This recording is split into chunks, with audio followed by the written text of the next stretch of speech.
سلام دوباره. امیدوارم خوب باشید. توی دومین ویدئوی سریالی ویدئوهای چی بگم، آموزشی، انگیزشی، کنکوری، انسانساز، کنکور زندگی، کنکور تحصیلی، مدیریتی، هر چی که بگم فکر کنم همه ابعادش رو همینجا بشه گفت. واقعا میخوام بگم بچه ها میدونید، امیدوارم این یوتیوب رو با خانواده‌تون ببینید یا بگید ببینن، چون میدونم که یه جاهای حرفایی میزنم که خیلی رفتارشون با شما بهتر خواهد شد، چون شما واقعا تو یک فشاری هستید که آدم فقط تو شرایط شما و تو سن شما و تو دهه شما میتونه متوجه بشه. قطع به یقین اگه من به سن شما با شرایط شما برگردم باز شرایط متفاوت تر واسه من، به خاطر اینکه من تو دهه شما کنکور ندادم. میدونی هیچکی نمیتونه بگه آره من تو سن تو بودم فلان کار کردم. خب اون موقع همه چی فرق میکرد. خدمتتون بگم که بعد میدونید میگن که اون موقع این تکنولوژی نبود یا فلان. میدونم زیاد چه اینا خانواده سرزنش میکنن، میگن آره اون موقع امکانات اگه داشتیم. بابا جان اون موقع امکانات نبود. اگه الان هم امکانات بود امکان داشت نرسید، چون فشار این بچه‌ها بیشتر شده، از نظر ذهنی سختی کنکور بیشتر شده، قیمت‌ها گرونتر شده، دسترسی‌ها کمتر شده به یه سری موارد، دلسوزی‌ها کمتر شده. بگذاریم بچه‌ها، میخوام اینو بگم، یک هدف و یک تصور و یک نگرش در مورد خواهرم و شرایط سختی که تو زندگیمون داشتیم باعث شد یک تصمیم بزرگ بگیرم و اون تصمیم بزرگ احساس میکنم همه چی رو عوض کرد.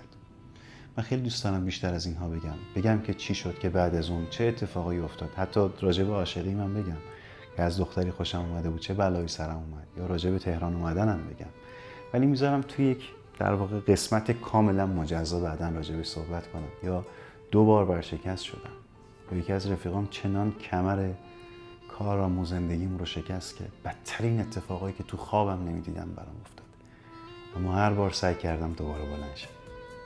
میدونی، چون احساس میکنم شیر مردی و شیر زن بودن اونجایی که به همه آرمان هایی که اعتقاد داشتی، به همه باورهای درونیت این دفعه دیگه عمل کنی و ول کنی حرفای انگیزشی رو بگی اصلا مهم نیست کسی نباشه، اصلا مهم نیست کسی نفهمه، اصلا مهم نیست کسی کمک نکنه. همون حرف رضا بود رفیقم که گفتم دندون تبریز قبول شد. گفت صخره باش، سنگ باش و هیچی رو حس نکن جز هدفت. به هیچ چیزی واکنش نده جز هدفت. میخوام راجع به این صحبت کنم که بچه‌ها، من هم میدونم مسیری که شما انتخاب میکنید مسیر سختی، اما سخت‌تر از اون ندونستن هدفه و سخت‌تر از اون که هدفت رو نمیدونی، مسیرت رو نمیدونی، و سخت‌ترین اینه که حتی اگه هدف رو میدونی، دقت کن، حجو نمیگم، پرت و پلا نمیگم، که حتی اگه هدفت رو میدونی، مسیرت رو هم میدونی، از چالش‌های مسیرت خبر نداری. یه عده هدف ندارن که کلاهشون پس معرکه است بچه‌ها. یه عده هدف دارن ولی مسیر رو نمیدونن چجوری باید بهش برسن. اون میشه رؤیا دیگه، هدف نیست. همه دوست دارن پولدار شن، مثلا این شکلی، همه ماشین خوب دوست دارن، گوشی، خونه، فلان مهاجرت، فلان دختر، فلان پسر دوست دارن. فقط چیکار میکنن؟ استراتژی چیه؟ نقشه چیه؟ خیلیا، حالا ببین این خیلیا 99% حتی بیشتر هم هدف دارن هم مسیر رو میدونن، اما نمیدونن مسیر چجوریه. یعنی از چاله چوله هاش اینکه فلان نمیتونن پیش بینی کنن. این میدونی چجوریه؟ داستان اینه که زندگی یا وضعیت آدم هایی که سختی کشیدن به اونجا رسیدن رو دنبال نکردن. یعنی یک رتبه یک چه چالش هایی رو پشت سر گذاشت به اونجا رسید. مثلا توی زمستون وقتی که درسات تو اون مرحله رفته باید چیکار بکنی؟ من این رو میگم ببین آیا در تو هست یا نه. الان داری به این نگاه میکنی که برنامه هفتگی داری دریافت میکنی احتمالاً، یا برای خودت برنامه نوشتی که اصلا راجع به این خیلی بحث دارم، یا از مشاورت برنامه گرفتی، خیالت راحت، مشاور دلسوزی داری، مهربونه، باسواد، نمیدونم خودش فلان رشته قبول شده و هر هفته داره بهت برنامه میده، بهت زنگ میزنه، صحبت میکنه، آزمون میگیره، همین کارا رو هم میکنه ها. اما تو نمیدونی. یه سوال میخوام ازت بپرسم، نمیگم 5 آذر، نمیگم 10 اسفند، نمیگم 2 دی یا 4 بهمن کجایی. میخوام بگم میدونی دقیقاً دهه اول بهمن ما تو این طیف 10 روز دقیقاً داری چی کار میکنی؟ یا مثلا بازه بین 5 آذر تا 15 آذر دقیقاً چه حجمی رو بستی و داری چی کار میکنی؟ یعنی چی؟ یعنی مثلا فکر کن جوابش این شکلی میتونه باشه. یکی از جوابا خب من پایم رو کاملا بستم، مرور پایم رو 3 بار انجام دادم، دارم مثلا اگه کنکوری هستم 12ام ترم یکیش رو هم کامل بستم، دارم مرورش رو انجام میدم، تستای تکمیلی میزنم. این که یه جواب خیلی ساده است. جواب حرفه‌ای تر هم داریم ما که دقیقاً بدونی داری چه مبحثی رو میخونی. دقیقاً چه مبحثی داریم. مثلا من الان اینجا مثلا فصل فلان فلان رو میخونم و دارم تستای فلانش رو میزنم. این دقیق تر از اینم باز داریم. مثلا دارم تستای زماندار میزنم، تحلیلی و ترکیبی میزنم، یا دارم فلان آزمون رو بررسی میکنم. میگید چی میگم؟ آیا دقیقاً میدونید فلان موقع کجایید؟ که چند بار مرور کردید؟ یا اصلا اصل اساسی رتبه شدن رو میدونید؟ چالش اساسی بچه‌ها اینجایی که فکر میکنن صرفاً با داشتن آزمون خوب یا آزمون آزمایشی شرکت کنن. این معروفا که هست. یک مؤسسه تدریس، یعنی کلاس آنلاین یا حضوری شرکت کنن یا کلاس خصوصی بگیرن، تدریس، آزمون تدریس، منابع کتاب‌های خوبی بگیرن، جزوات خوبی بگیرن، منابع، و 4م مشاور داشته باشن.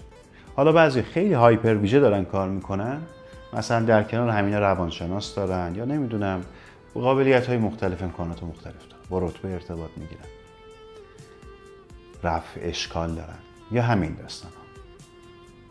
آیا واقعا با این چند تا میشه رسید؟ شرط لازم هست اما کافی نیست. بچه شرط رسیدن برای بچه کنکوری اینه که بدون تمام مسیر کجاست. و اشتباه اینه، چند بار ما خواستیم یه رشته ورزشی شروع کنیم، پرسیدیم که مثلا تا کی بدنم اینجوری میشه؟ یک زمان و یک هدف رو نشون دادیم، مثلا مسیر رو نپرسیدیم یا چالش‌های مسیر رو نپرسیدیم. یا ساز، رفتیم گیتار یاد بگیریم یا پیانو یا ویولون، گفتیم که مثلا 6 ماه یاد میگیرم. زمان، میدونید دانش آموز کنکوری چجوری میپرسه؟ از الان میرسم، شبیه همون سازه نیست. تو 8 ماه میرسم، تو 6 ماه میرسم، تو 10 ماه میرسم. چقدر دیگه تموم میکنیم؟ یعنی همه شما دارید یک زمانی رو با نقطه پایانی مقایسه میکنید و نمیپرسید چجوری و ریز نمیشید، دقیق جزئیات به جزئیات رو نمیپرسید. شما این اجازه رو دارید که مشاور رو به چالش بکشید، ناراحت بشه از شما. ناراحتی شما و خانواده‌تون بعد از نتیجه نگرفتن مهمه یا ناراحتی مشاوری که 1000 تا مثل اون هست؟ امروز میخوام از این بگم که این اشتباهات بزرگیه که خیلی مرتکب میشن و من میخوام شمایی که دارید این برنامه یوتیوبی رو میبینید به هیچ عنوان تو دام این در واقع اشتباهات قرار نگیرید. من از شما میخوام یه خورده عمیق‌تر فکر کنید و ضمناً شما زمانی یک کنکوری هستید که نه فقط مثل یک انسان عادی به همه کاراتون برسید، که بلکه مثل یک انسان عادی هم بتوانید به کارهایی که حالتون رو خوب میکنه برسید. شما واقعا اجازه دارید فیلم ببینید یا هر 2 هفته یک بار برید بیرون یا مثلا برید سینما یا مثلا هر ماه یک بار حتی یک سفر 1 روزه 1.5 روزه به شمال. اجازه دارید یه وقتی با گوشیتون ور برید. اجازه دارید که با دوستاتون حرف بزنید، یه کافه برید. و اگر اینها تو برنامه‌تون نیست و برنامه‌تون به حدی فشرده است که جواب مشابه به شما که خب تو با بقیه فرق داری، تو می‌خوای رتبه بشی، میخوام بهت بگم من با 6 رتبه 1 در تمام تو این سال صحبت کردم، ارتباط داشتم، بچهای خودمون بودن و واقعاً عین 6 تاشون کمتر یا بیشتر تفریحاتشون رو داشتن. واقعاً، چون میدونستن دارن چیکار میکنن. این مهمترین حرفی که امروز تو این برنامه دارم میگم. دقیقاً میدونستن دارن چیکار میکنن و اشتباه رایج رو نمیکردن. برای خودشون برنامه نمیریختن.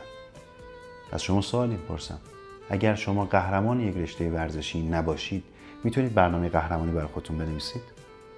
از شما میپرسم. اگر شما پدر مادر کنکوری بودید و بچه شما میخواست کنکور بده و قرار بود براش مشاور بگیرید، مشاوری رو میگرفتید که خودش پشت کنکوره یا 10م 11م 12م یا 9م؟ نه. ولی الان خود شما دارید برای خودتون رو انتخاب میکنید. خودتون که تا حالا خودتون قبول نشدید.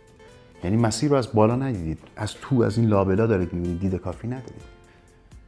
مثل یه هلیشات نیست که از بالا همه سوراخ سنبا رو ببینید.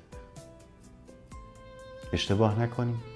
و از این اشتباه ها باعث میشه انرژیمون، انگیزمون، حالمون، جونمون رو توی این مسیر، جون هدفمون رو از دست بدیم. این ویدیو رو تا اینجا خاتمه میدم، چون میخوام توی ویدیوهای بعدی این موضوع رو تکمیل کنم و راجع به ابزارهای موفقیت صحبت کنم تو مسیر تحصیلیتون. ارادتمندم.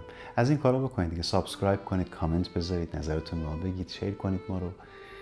از این حرفا لایک کنید. چون خودم تازه اومدم تو یوتیوب. خیلی مخلصی.